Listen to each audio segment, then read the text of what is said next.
Hey, well, what's up, guys? Welcome back to The Collision. Daniel here to talk about the new film, Argylle. It just hit theaters. I've seen it, so let's talk about it.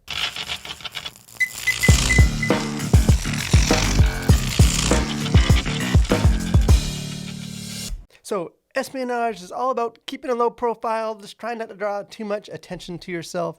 And Argylle may be a spy movie, but there is absolutely nothing unassuming or subtle about this film. Directed by director Matthew Vaughn, who also helmed the kind of bombastic Kingsman series of films. As expected, Argylle is a very over-the-top just barrage of silliness and unrelenting plot twists and just a lot of spectacle. And there's been just a giant marketing push for this movie. The trailers for this have been playing before almost every movie in the theaters for months. And having seen those initial trailers, I did, just knowing my own movie-going sensibilities, think that there was a very high chance that I would just absolutely hate this film. Not necessarily the kind of film that I'm always kind of gravitate towards. The good news is that I did not hate this film, although the bad news is perhaps that I'm not sure if I liked it either. Because this film it has some good stuff going for it. It's not without, there's some amusing entertainment, and I think some jokes that are effective, that are quite funny. Unfortunately, I kind of see this movie almost akin to like a stand-up comic who is just trying really, really hard to showcase just how funny he is. Because sort of the constant attempts just to be so outlandish and to be so funny often feel forced rather than natural. And I also think just a very unnecessarily long 2 hours and 20-minute runtime means that this movie eventually just overstays its welcome. I don't think it's an awful movie. I just think it's too desperate to please and too long to be a very good one. But if you somehow manage to avoid just the heavy marketing push for this movie, it is built on a very intriguing premise. Ellie Conway, who's played by actress Bryce Dallas Howard, is a popular author whose spy novels kind of began to hit a little too close to the truth, resulting in her kind of being swept up into her own like real life spy caper. And I think on the surface, there are some clear similarities to this movie, to the Sandra Bullock-led comedy, The Lost City. Although I think kind of from this premise, the movie does veer down enough sort of original, kind of unpredictable paths to forge its own unique identity. And like many spy movies, Argylle is not lacking at all with twists and turns. The plot twists in this movie come just rapid fire. The characters don't ever go far before some new shocking plot twist kind of arrives to kind of drastically recontextualize everything about their mission and about kind of who they are as characters. And I do think for the most part, these plot twists are successful, although sort of the full-fledged commitment by the filmmakers to sort of unpredictability and just the shock value aspect of it does come at the expense of just some simplicity. Because by the end of this movie, the plot is just extremely bloated and just very, very convoluted, serving really mostly just as like a needed thread to string together sort of this abundance of action scenes or just to lead from one shocking plot twist to the next. And I think as a result of that, the movie does struggle, at least to me, to establish any sense of just sort of stakes or emotional connection.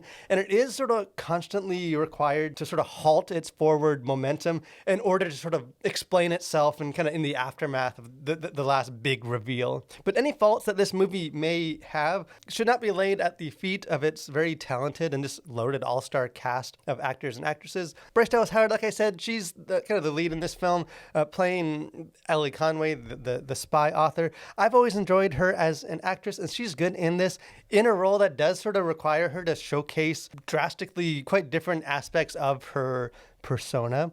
And she kind of plays well off of Sam Rockwell, who in this film is the spy that kind of sweeps her into this real life adventure. And he's good in it, very kind of dry sense of humor that is responsible for just a lot of laughs. And I do think the two of them have good chemistry with each other. And really, almost every other character in this, even the ones who only appear in like one brief scene or are largely inconsequential to the story, are performed by some famous, recognizable actor or actress. And I think all of them, they all do well with what they're given. And there's nothing inherently wrong about casting a bunch of likable, talented, famous people. Although I do think maybe on like a larger level, that decision is somewhat just sort of emblematic of just the approach of this film, where kind of the prime objective just seems to be to like deliver flash and like the wow factor kind of above all else. And I think probably nowhere is that sort of crank the volume up to 11 characteristic more apparent than just in the very hyper stylized action, because the things get crazy in this film. There's action scenes where it kind of unfold as like a choreographed dance number where people are kind of synced up with music as they're just mowing down and this waves of bad guy goons. There's action scenes where a character is figure skating on a bunch of oil as they're just taking down all these bad guys. And it's just all rather obscene and like just kind of outlandish and ridiculous, and I think intentionally so. I think whether that's a good thing, whether that's not a good thing, will largely come down just to personal taste if you are into that sort of stylized action. It's definitely creative. It's definitely inventive with some of the stuff they do, but it's also just a lot. Those two action scenes I just mentioned, those come about 5 minutes after each other, and there's another action scene that comes shortly after that. The action is fun a lot of the time, but it does feel like just style over substance. There's no real weight or stakes or really any sense of like legitimate danger in these sequences. It is just sort of pure spectacle as you sort of sit back and kind of mindlessly watch just good guys just mow down a bunch of kind of nameless bad guy goons, just increasingly silly and kind of over the top ways. As far as content to consider, things going on the surface of this film. As far as language, there's one completely unnecessary F-bomb, as well as just like a handful collection of other more minor profanities. There are fairly frequent exclamations of God, and at least one use of Jesus, where a character exclaims, "For the love of baby Jesus." And there's also maybe one or two just sort of crude words that get said as well. As far as violence goes, like I said, in this movie, death is treated largely just as spectacle, and it does result in a very like staggeringly high death count, although the action is almost entirely bloodless. But countless characters are stabbed, they're shot, they're thrown out the window, just killed in a bunch of other ways. There is a scene where one character is explaining to another character sort of how to properly stomp on a bad guy's skull in order to break the skull open. And when this other character is unable to follow through on doing that, the original character goes ahead and does it for them.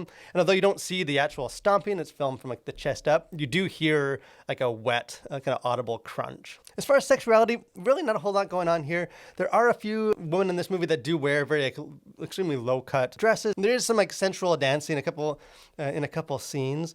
And one woman does make a very kind of veiled remark to another woman that may imply that there was some existing like previous romantic relationship or connection between them, although the film never kind of makes clear if that is indeed the case.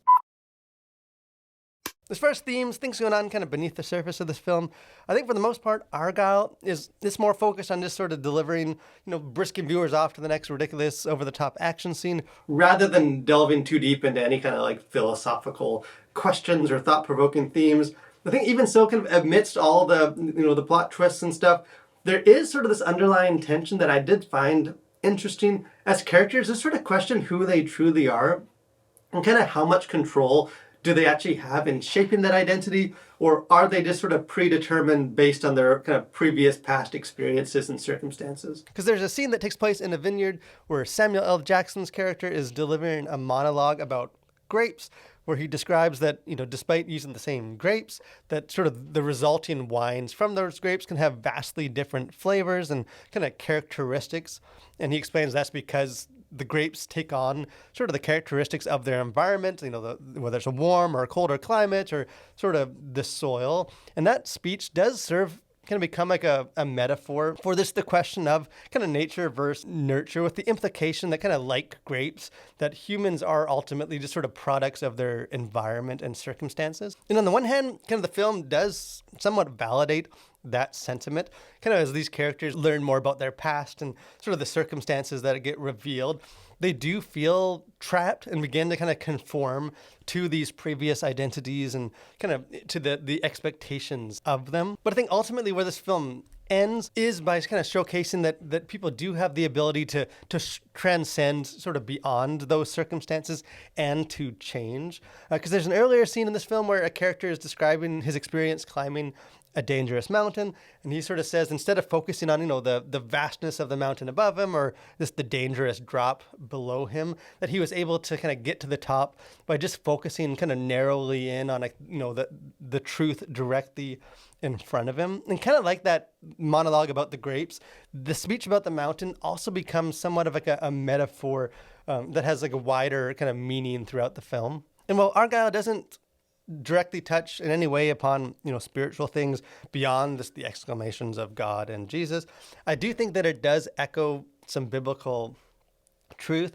that, through scripture, we see that our circumstances do matter. They are a part of our story and our identity, with the Apostle Paul beginning most of his epistles by telling his story of where he came from, who he was, but also just the truth that we can transcend beyond. We are not bound and enslaved to just sort of who we were, where we came from, a verse like Galatians 4:7, but that we can embrace sort of a new identity, a true identity, by focusing sort of on the narrower truth in front of us of the gospel, like Romans 12:1, where it says, "Let us run with perseverance the race marked out for us, fixing our eyes on Jesus, the pioneer and perfecter of faith." So although the movie itself isn't at all trying to unpack spiritual themes, I do think there are some aspects of sort of that tension in the film that I think Christians can resonate with.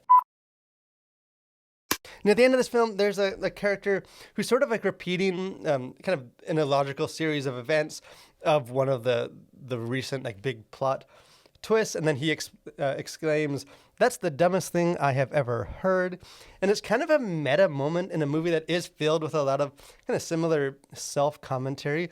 I think Argylle is not a movie that's really asking anyone to take it all that seriously. I think it fully commits to being the type of over-the-top film that audiences just sort of turn their brain off, embrace the unpredictable kind of outlandish ride.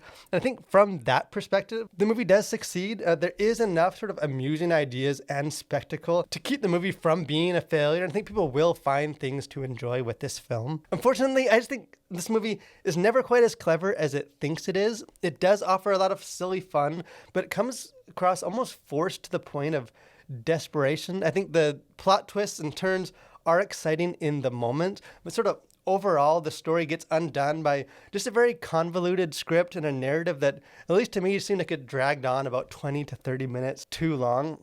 I think kind of despite its very promising concept and fun moments, Argylle, much like an amateur spy, ultimately fails its mission just due to a complete lack of restraint. But hey, I'd love to hear what you think. If you share some of my concerns about this, or hey, maybe if you love this film, you just thought it was funny, you thought it was just sort of a mindless fun spectacle, and that's all you were looking for, jump in the comment section. Let's have a conversation about this. Encourage you guys too, if you haven't done so, subscribe to our channel, become a Collider. We got lots of movie reviews and podcasts and interviews, just a bunch of fun stuff. Would love to have you be a part of that. But most of all, guys, thank you for watching. Stay safe and continue to collide through World for Christ.